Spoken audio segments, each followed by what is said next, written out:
Magandang tanghali po sa lahat. Tayo nagbabalik ulit dito sa ating YouTube channel. Ayan, munting YouTube channel po, Samuel Soriano TV29. Para mapag-discuss ulit ng another coins. At ito po ay ating hilig mangulikta ng barya. Kaya ho tayo nandito nagsiseli ng kanilang mga halaga. Ang presyo po ng ating mga koleksyon. Ayan, na coins at perang papel po. Ayan, sari-sari po. At isa naman tayong kolektor. Magandang tanghali po sa ating mga subscriber dyan. Ayan, maraming salamat po sa ating mga subscriber.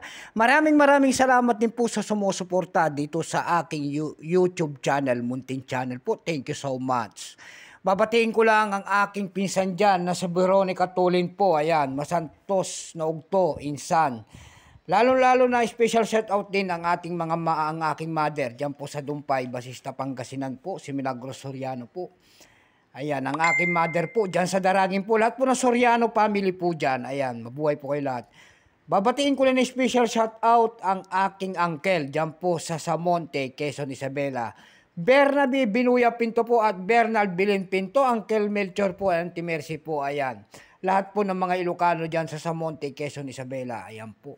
Yun naman po, hindi pa po nakapag-subscribe dito sa aking YouTube channel. Anyayaan ko lang sana kayo. At malaking tulong na po ubagay ang inyong gagawin tulad ng pagpindot ng ating subscribe button, like and share. Para ma-update ko kayo sa mga latest ko pang gagawin mga video po. Meron na naman tayong pag-uusapang barya guys. At ito po ay pera po ng Japan.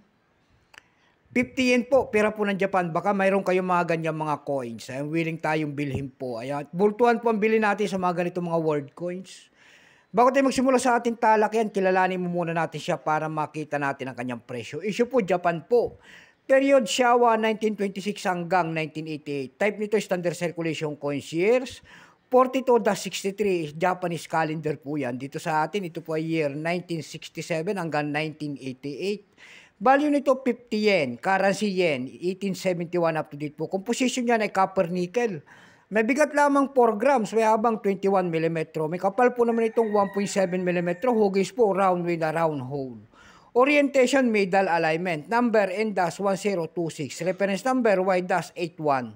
Ito pong year 1974, ito po ay 50%. Kung ilang piraso naman ang ginawa sa barya ng Japan sa hawak natin, ito po ay 470 million. May price na po yan doon sa ating numista.com kung tawagin ng ating mga kolektor. Yung kanyang very fine ay 24 pesos. Extra fine 32. Almost ang circulated 32. Ang circulated dito ay 56 pesos. Dako tayo sa kanyang presyo dahil sa ating ebay.com. Ayan, sa ebay.com po, mayroon tayong nakita nagbebenta doon ng $7.35. Nasundan ito ng $4. And then yung pinakamalit po doon ay $2.35. Excuse me po. Dako naman tayo sa carousel, sa ebay.com PH po, ayan.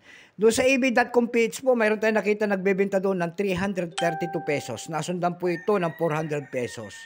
Dako tayo sa carousel PH sa pangatlong website na pinuntahan kung magtingin-tingin ng kanyang presyo. Doon sa ating carousel, mayroon tayong nakita doon nagbebenta doon ng 411 pesos. Nasundan po ito ng 200 pesos. Yung pinakamababa doon ay 175 pesos. Ayan lamang po ang ating may babaging kanyang presyo. Keep safe po sa lahat and God bless.